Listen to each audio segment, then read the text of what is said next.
Hello everyone, welcome to amazing Siri. సప్త శనివారాల వ్రతం చేసుకోవాలి అని ఆలోచన రావడమే చాలా గొప్ప. అందులో ఆ దేవుడు అనుగ్రహించి మనతో ఈ 7 శనివారాలని అన్న పేరుతో సేవ చేయించుకుంటూ ఉంటాడు. ఆ స్వామికి ఇలా 7 శనివారాలు సేవ చేసే భాగ్యం దొరికినందుకు ఎంతో హ్యాపీ అన్నమాట. ప్రస్తుతానికి నాదైతే ఇది 2వ శనివారం పూజ.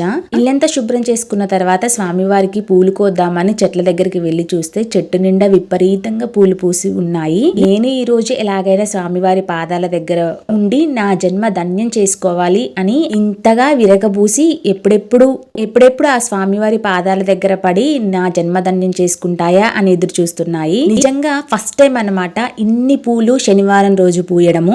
చూస్తున్నారు కదా, 2 బుట్టలు వెళ్ళాయి అనమాట పూలు. ఇవన్నీ ఇంట్లోనే పూసాయి. ఆ తర్వాత మా చిన్ని గార్డెన్ లో ఇన్ని పూలు పూయడం ఫస్ట్ టైం అనమాట, అది కూడా శనివారం. తులసి దళాలను అయితే నేను కొనుక్కొని వచ్చాను. ఇప్పుడు స్వామివారికి స్వయంగా నా చేతులతో దండ అల్లి వేద్దాము అనుకుంటున్నాను. అలా దండ కట్టిన తర్వాత నేను స్వామివారి బీటింగ్ కోసం అయితే ఏర్పాట్లు చేస్తున్నాను. ప్రస్తుతానికి నా దగ్గర ఉన్న పీట అంతగా సరిపోదన్నమాట, అంత స్పేషియస్గా లేదు. అందుకని చెప్పేసి ఇలా స్టడీ టేబుల్ని నేను యూజ్ చేసుకుంటున్నాను. ఆ తర్వాత ఒక చిన్న క్లాత్ అయితే పైన కవరింగ్ చేసేసాను అనమాట.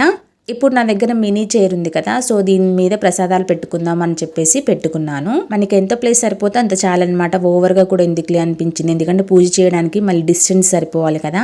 ఇంకా ఆ తర్వాత ముగ్గు వేద్దాము అని చెప్పేసి పసుపుతో ఇలా అయితే అలుకుతున్నాను. మనం పూజ చేసేటప్పుడు ఇలా పీట ముందు ముగ్గు వేస్తే ఎంత కళగా వస్తుందో తెలుసా. తర్వాత స్వామివారిని అలంకరించేందుకు ఇంకా ప్రతిమలు ఇవన్నీ కూడా రెడీ చేసుకుంటున్నాను. ఇదేమో అభిషేకం కోసం అయితే చేసుకున్నాను. ఇంకొకటి పెద్దది వచ్చేసి మీషోలో తీసుకున్నాను, జస్ట్ 180 రూపీస్ అది. అలాగే గణేశుడి పూజ కూడా చేసుకుంటాం కనుక గణేశుడి విగ్రహాన్ని కూడా పెట్టుకున్నాను, కలశం కూడా పెట్టుకున్నాను. అలాగే స్వయంగా నా చేతులతో అల్లిన తులసి మాల అన్నమాట. నందివర్ధన పూలు అలాగే తులసి ఆకులతో కలిపి చిన్నగా ఒక మాల అయితే అల్లాను నా చేతులతో స్వయంగా. ఇలా మన చేతులతో స్వయంగా అల్లి స్వామివారికి వేస్తే ఎంత బాగా అనిపిస్తుందో. కానీ ఇదంతా కూడా చాలా టైం టేకింగ్ ప్రాసెస్ అనమాట. ఆల్మోస్ట్గా మనకి ఈ పూజ అంతా చేయడానికి 3 hours టైం అయితే తీసుకుంటుంది. మనం ఇలా సప్త శనివారాల వ్రతాన్ని పిల్లలతో కంపల్సరీగా చేయాలనుకుంటే మనకు హెల్పింగ్ హ్యాండ్ ఉంటేనే బాగుంటుంది. ఒంటరిగా చేయాలంటే టైం చాలా తీసుకుంటుంది. తర్వాత స్వామివారికి 7 శనివారాలంటే మరీ ముఖ్యంగా 7 పిండి ప్రమిదలు కదా, సో అందుకోసం నేనైతే 7 చిన్న టీ గ్లాసులతో పిండినైతే తీసుకుంటున్నాను. సో ఒక్కొక్క గ్లాసు ఒక్కొక్క పిండి ప్రమిద చొప్పున అయితే 7 గ్లాసెస్ తీసుకున్నాను. నిండుగా అవసరం లేదు, కొంచెం వెల్తిగా తీసుకున్నా సరిపోతుంది అనమాట. ఇప్పుడు ఇలా తీసుకున్న బియ్య పిండిలో మనం ఒక అరటిపండు వేయాలి. తర్వాత కాస్త బెల్లం వేయాలి.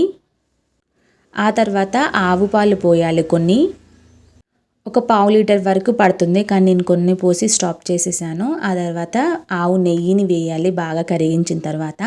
సో ఈ మిశ్రమం అంతా కూడా మంచిగా కలుపుకొని ఇంకా పిండి ప్రమిదలు చేయడమే.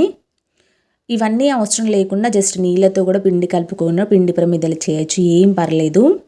లాస్ట్ టైం నాకు చాలా బాగా వచ్చాయి, కానీ ఈసారి కొంచెం వాటర్ ఎక్కువ అయ్యి బ్రేక్ అవుతున్నాయి అన్నమాట. అంత పర్ఫెక్ట్గా ఈసారి కుదరలేదు, కొంచెం వాటర్ ఎక్కువ అయ్యాయేమో అనిపించింది. ఆ తర్వాత స్వామివారికి అభిషేకం చేయాలి కదా పంచామృతాల కోసం. సో వాటి కోసం నేను అన్నిటినీ సిద్ధం చేసుకుంటున్నాను.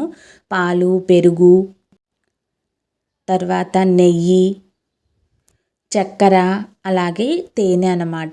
వీటన్నింటిని కూడా స్వామివారికి అభిషేకం చేద్దామని కొంచెం కొంచెం క్వాంటిటీలో అయితే తీసుకున్నాను. మరీ ఎక్కువగా తీసుకొని వేస్ట్ చేయడం ఎందుకు అనిపించింది, అందుకని కొంచెం కొంచెంగా తీసుకున్నాను.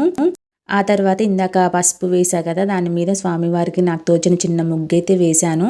ఉద్వాసన చెప్పుకోవడానికి అలాగే కలశం పూజ చేయడానికి ఇలా 2 కలశాలను అయితే పెట్టుకున్నాను అనమాట. ఆ తర్వాత అరటి పండ్లు కావాలి కదా తాంబూలం ఇవ్వడానికి, వాటి కోసము నైవేద్యం అయితే పరమాన్నం చేశాను, కొంచెమే చేశాను. తర్వాత బెల్లం పానకం చేశాను, ఒక పండు పెట్టాను అనమాట, రామ సీతాఫలం అరుదుగా దొరికే పండు. ఇవన్నీ సిద్ధం చేసుకున్నాను. అలాగే పంచామృతాలను సిద్ధం చేసుకున్నాను. పువ్వులతో పూజ చేస్తూ ఉంటాం కనుక పువ్వులన్నీ కూడా సిద్ధం చేసుకున్నాను. అసలు ఇన్ని పూలు చూస్తుంటే చాలా బాగా హ్యాపీగా అనిపిస్తుంది అనమాట. ఆ తర్వాత తులసి దళాలను కూడా పెట్టుకున్నాను. సో అష్టోత్తర శతనామావళి చదువుతూ తులసి దళాలతో పూజ చేయాలి. అలాగే పిండి ప్రమిదలు అన్నీ కూడా సిద్ధం చేసుకున్నాను. ఎందుకో ఈసారి అయితే అంత పర్ఫెక్ట్గా కుదరలేదు. తర్వాత వెంకటేశ్వర స్వామి చిన్న ఐడల్ ఉందన్నమాట, సో అక్కడ ఆ ఐడల్కి అభిషేకం చేద్దామని చెప్పేసి అది మధ్యలో అయితే పెట్టుకున్నాను. ఇలా ఏదో నాకు తెలిసినంత వరకైతే చిన్నగా నేను ఆర్గనైజ్ చేసుకున్నాను మొత్తం కూడా. పూజ మధ్యలో ఊకూకే లేవకూడదనమాట. అందుకని చెప్పేసి ముందుగానే అన్నీ సిద్ధం చేసుకోవాలి, అగరవత్తులు అవన్నీ కూడా. ఇప్పుడు గణేష్ పూజ మొదలయ్యే ముందు మొత్తం కూడా దీపాలను అన్నింటినీ వెలిగించుకొని రెడీ చేసుకున్నాను.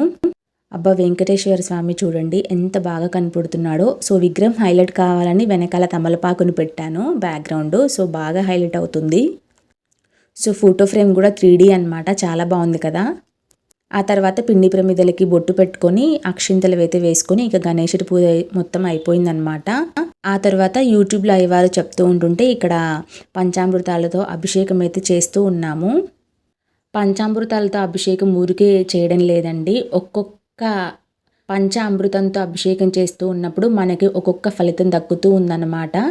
ఒక్కొక్క ఫలితం దక్కుతూ ఉంటుంది. అందుకని చెప్పేసి మన పెద్దలు ఆ దేవుడిని ఆహ్వానించి పీఠం అంతా అరేంజ్ చేసిన తర్వాత ఆ స్వామివారికి ఇలా పంచామృతాలతో స్నానం చేపించి వస్త్రం అన్నీ కట్టిన తర్వాత చక్కగా అలంకరణ చేసి ఆ స్వామివారిని మనకి ఒక గెస్ట్ ఇంటికి వస్తే ఏ విధంగా మర్యాదలు చేస్తామో అలా ఆ స్వామివారికి మర్యాదలు చేస్తూ ఉన్నామన్నమాట ఈ పూజా రూపంలో. ఇలా పంచామృతాలు అన్నిటితో కూడా అభిషేకం అయిపోయింది. ఇంకా ఆ తర్వాత మళ్ళీ ఒక్కసారి నీటితో అభిషేకం చేసి క్లాత్తో చక్కగా తుడిచిపెట్టి మళ్ళీ పూజ చేయాలి. ఆ వాటర్ అలా స్వామివారి పాదాలు తాకుతుంటే ఎంత అద్భుతంగా ఉందో కదా. చూశారు కదా, చక్కగా స్నానం ముగించుకొని రెడీగా కూర్చున్నారు స్వామివారు. ఇప్పుడు పూజకు సిద్ధమయ్యారనమాట. చక్కగా బొట్టు పెట్టి వస్త్రం అవన్నీ పెట్టాలి. సో వస్త్రం మనం కట్టకపోతే చిన్న కాటన్ దూది ఉంటుంది కదా, సో దాన్ని అక్కడ పెట్టాలన్నమాట. ఇంత పసుపు రాసి కుంకుమ రాసి. ఇప్పుడు నా పూజ మొత్తం అయిపోయిందండి. మీకు ఆ వీడియో మొత్తం కూడా నేను తీయలేదు. సో ఫైనల్గా స్వామివారి పూజ అయిపోయిన తర్వాత ఒక చిన్న క్లిప్ మీకోసం. చూస్తే సింపుల్గానే అనిపించింది కానీ అయ్యగారు చేసే పూజే గంట పడుతుందన్నమాట. తర్వాత మనం ప్రసాదాలు ఈ ఏర్పాట్లు అన్నీ చేసుకోవడానికి ఒక గంట పడుతుంది. ఇల్లు మొత్తం శుభ్రం చేసుకొని గడపలన్నీ కడగడానికి ఒక గంట పడుతుంది అనమాట. మొత్తంగా టోటల్గా 3 hours పూజ అయితే సరిపడుతుంది. తులసి దళాల పూజ తర్వాత స్వామివారు చూడండి పువ్వులు తులసి దళాల మధ్యలో ఎంత చక్కగా ఉన్నారో. ఫస్ట్ నేను అనుకున్నాను ఇలా నేను ప్రతి శనివారము 3 గంటలు కేటాయించి ఇంత ఓపికగా పూజ చేయగలనా లేనా అని చాలా భయపడుతూనే స్టార్ట్ చేశాను. కానీ ఏదైనా దిగిన తర్వాత మనం చేయగలము. దిగినంతసేపు భయంగానే ఉంటుంది. సో వన్స్ దిగిన తర్వాత మనం ఏదైనా చేయగలం అన్నమాట. ఇంకా రిమైనింగ్ శనివారాలు కూడా ఇంతే అద్భుతంగా జరుపుకోవాలని ఆ దేవుడిని ప్రార్థించుకుంటున్నాను.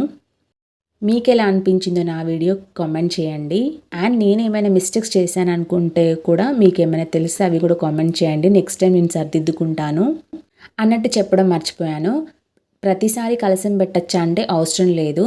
బట్ మనం రెగ్యులర్గా చేసుకోం కదా 7 శనివారాల వ్రతము, ఎప్పుడో ఒకసారి చేసుకుంటాం కనుక చేసుకున్నప్పుడు అన్నీ నీట్గా చేసుకుంటే బాగుంటుంది అనిపించింది. అందుకే కలశం కూడా పెట్టాను. కానీ ప్రతిసారి మనము జాకెట్ ముక్క కొనుక్కోవాలంటే ఖర్చే కదా. సో అందుకని చెప్పేసి ప్రతిసారి నేను కలశం మీదకి జాకెట్ ముక్క కొనకుండా మన దగ్గర దూది ఉంటుంది కదా కాటన్, సో అదే జాకెట్ ముక్కగా భావించి కలశం మీదైతే పెట్టానన్నమాట. సో ఇట్లా చేయడం వల్ల కూడా ఎటువంటి తప్పు లేదని నేను భావిస్తున్నాను. సో స్వామివారు చూడండి ఎంత కళగా ఎంత బాగున్నారో, చూస్తూ ఉంటే అలాగే చూడాలనిపిస్తోంది కదా. చక్కగా అలివేలు మంగ పద్మావతి అమ్మవారి ఇద్దరు అమ్మవార్ల సమేతంగా స్వామివారు ఇలా పూజనైతే అందుకున్నారు. అలాగే మనకి యూట్యూబ్లో సప్త శనివారాల వ్రతం చేసేటప్పుడు ఓన్లీ స్వామివారిని పూజించకుండా లక్ష్మీదేవిని కూడా అష్టోత్తర శతనామావళి చదువుకుంటూ కుంకుమ పూజ అయితే చేపిస్తారనమాట. సో అందుకే మనకి ఎక్కువ టైం తీసుకుంటుంది. సో ఇదండి నా పూజ వ్లాగ్. సో ఈ వీడియో మీకు నచ్చితే ఖచ్చితంగా లైక్ చేయండి. నా ఛానల్లోకి మీరు ఎవరైనా ఫస్ట్ టైం వస్తే సబ్స్క్రైబ్ చేసుకోండి.